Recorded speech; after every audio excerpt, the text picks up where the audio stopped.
All right, Lindsay Davis with us live. So breaking at this hour. Could it be a major break in a national case? A boy missing since he was 6 years old. Tonight, has he been found alive all these years later?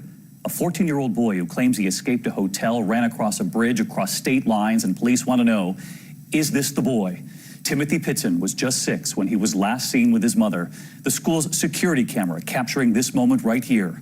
ABC's Whit Johnson on the fast-moving investigation tonight. Tonight, the stunning discovery has a boy who made national headlines, last seen when he was just 6 years old, now been found. The call to police in Kentucky came in early this morning about a boy claiming he'd just escaped kidnappers who'd held him for years. He's with a 14-year-old juvenile, male white, says he was kidnapped from somewhere. The 14-year-old identifying himself as Timothy Pitson, a boy who mysteriously vanished in Illinois. That surveillance with his mother in 2011. Police say the boy ran across a bridge into Kentucky after escaping his captors who were staying at a nearby Red Roof Inn. He looked like he had been beat up, yes, punched in the face a couple of times. You could see the fear on him and how nervous he was and how he kept pacing, and he just looked odd. The boy describing his kidnappers as 2 white men built like bodybuilders, one with black hair with a spider tattoo on his neck, the other short with a snake tattoo on his arms. Tonight, investigators are working to confirm whether this boy is in fact who he claims to be. Pitson's father desperate to find him. It was just more devastated than anything else. Where's Tim at? If I knew who he was, I'd go get him. I'd do just about anything to get him back. His father telling Investigation Discovery back in 2015 how he and his wife were having problems when she took Timothy away without warning on a 3-day trip to the zoo and water parks where the boy was last seen on surveillance. His mom later checking into a motel alone where she took her own life, leaving behind a note saying Timothy would never be found. She indicated that Timothy was somewhere safe with people who would love and care for him and that we would never find him. For years, detectives searched.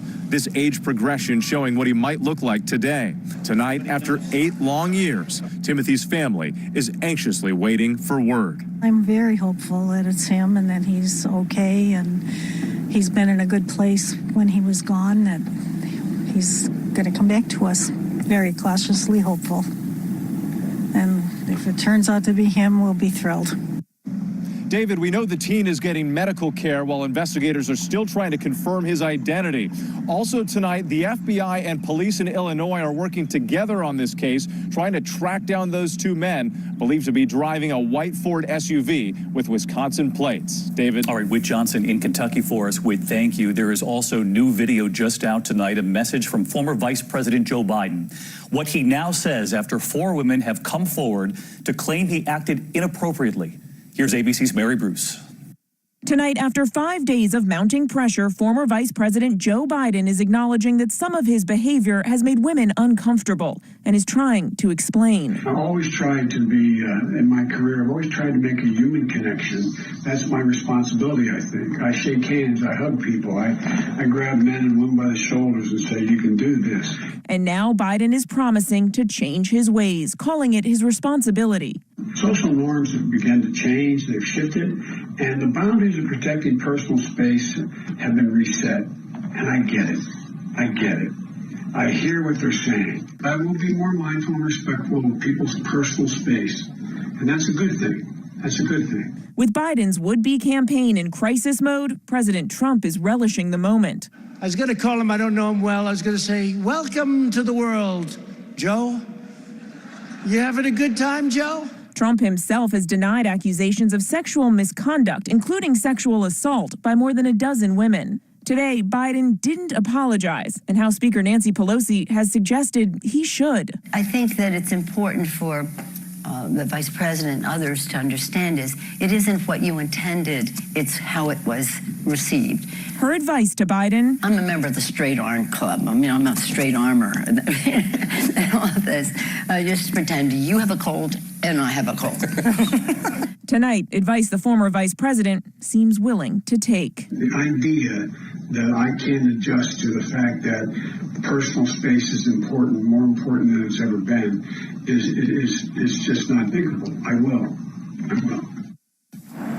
Vice President Joe Biden there today. The former vice president sending out that video message. Mary's live on the Hill. And Mary, the vice president hasn't announced his campaign yet, but the mere fact that he would release this video certainly sends a very strong signal he's about to run.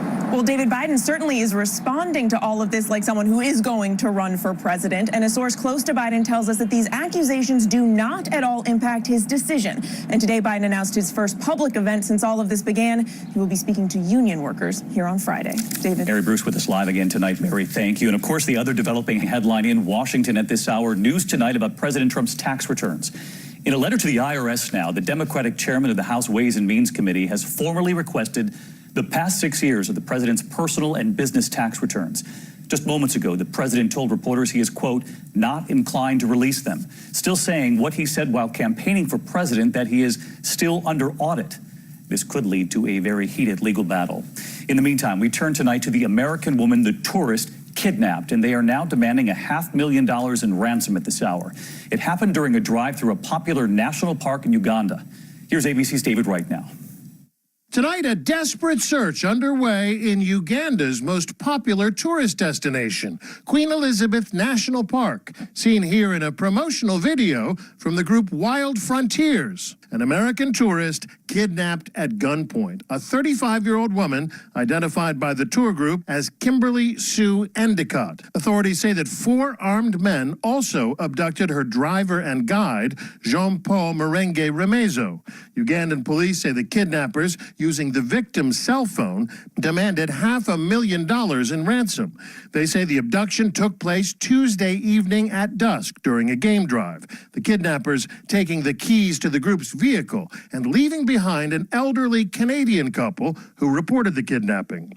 Ugandans say they have blocked off all the park exits near the border with neighboring Congo while security forces conduct a search. Mr. Secretary, are you concerned about the American kidnapped in Uganda? Today, at a photo op with the Congolese president, Secretary of State Mike Pompeo declined to answer the question. The State Department says it is aware of the reports, but for now, U.S. officials won't comment. Just yesterday, speaking in general terms, not about this case, Secretary of State Pompeo reiterated the U.S. position that the U.S. does not pay ransom for hostages. And the reason is simple. U.S. officials worry that if they did give in to ransom demands, it would only encourage more kidnappings. David? All right, David Wright reporting in from London, thank you. And next here this evening, we have new reporting about the final moments of the doomed Ethiopian Airlines flight. ABC News has now learned that the Boeing 737 MAX hit something shortly after takeoff. That strike damaging the lone sensor on the jet controlling that automated system. ABC's David Curley and what sources have now revealed to us.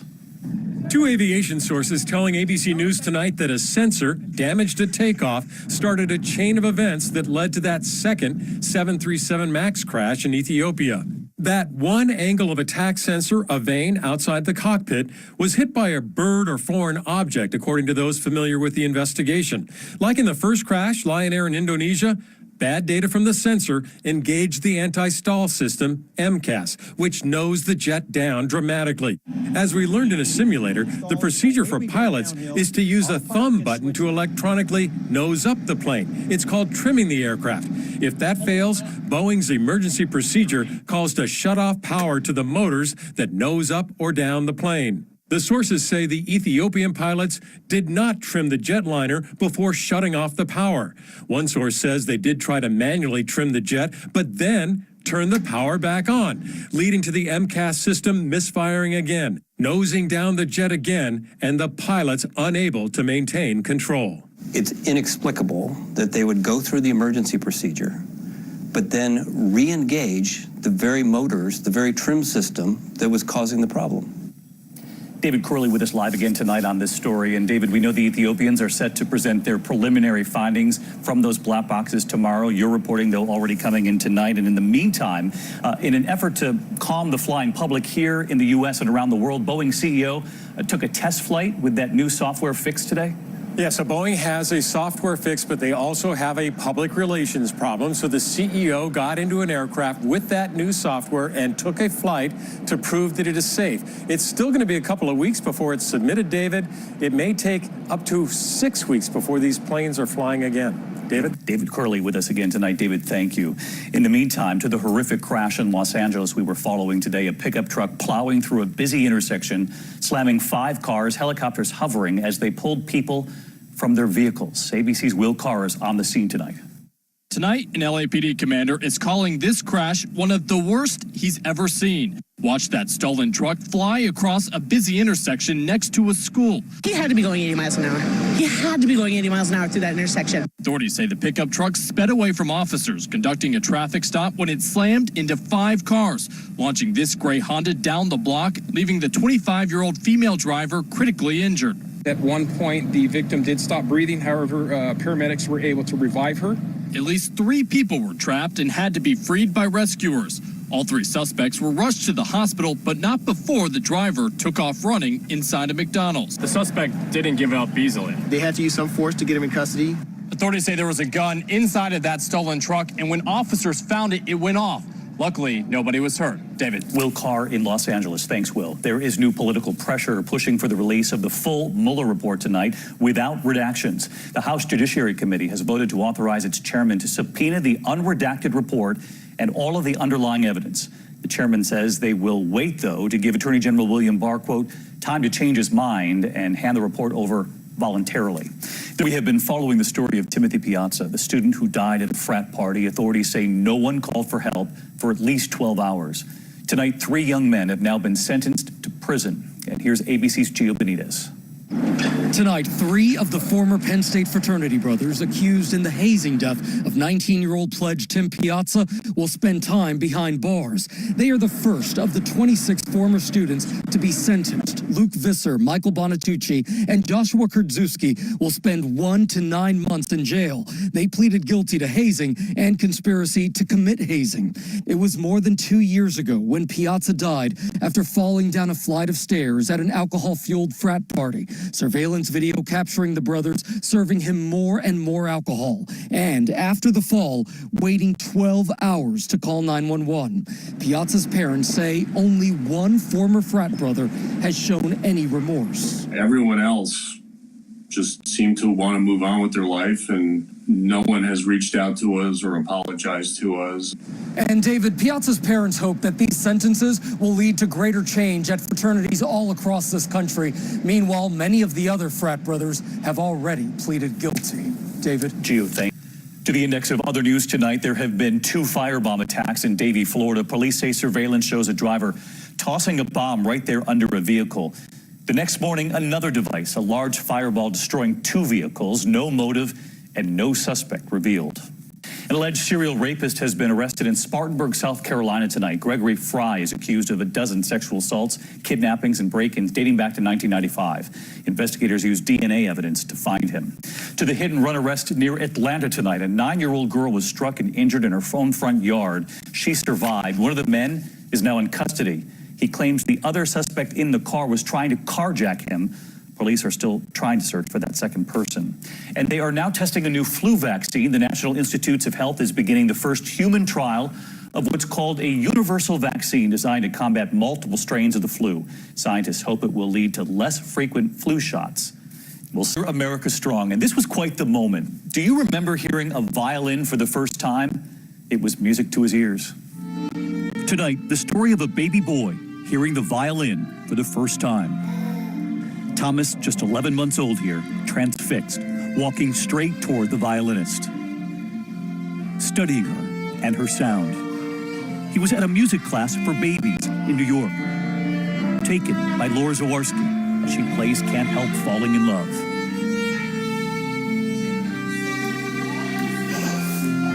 Standing before her, then walking in to hold her. Is that okay? Sorry. A smile from Laura as she looks down at her newest fan and perhaps a future violinist.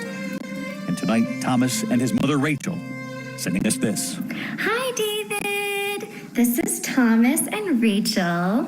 He can't talk yet. He can only say Dada, but he showed her in his own way how much he loved the music. It was a beautiful moment of connection and joy when in this world we could feel so separate.